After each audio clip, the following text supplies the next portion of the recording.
আসসালামু আলাইকুম, সবাই কেমন আছেন? আশা করছি সবাই ভালো আছেন। আল্লাহর রহমতে আমি অনেক ভালো আছি।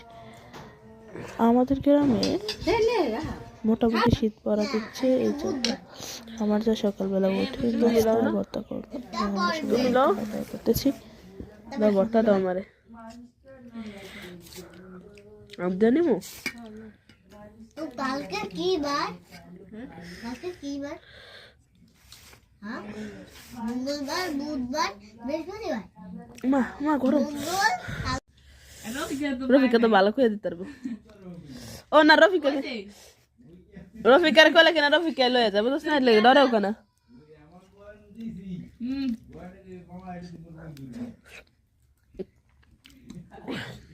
তুই কইছিস তোর বন্ধুর বোন? কারণ রফিকা লাগবে। কেডা? মানে ও বয়ান দিছে কয় কি মোর বন্ধুর বোন মাইয়া, মানে ওর পিছলি জানি ওর মামু ঘুরে।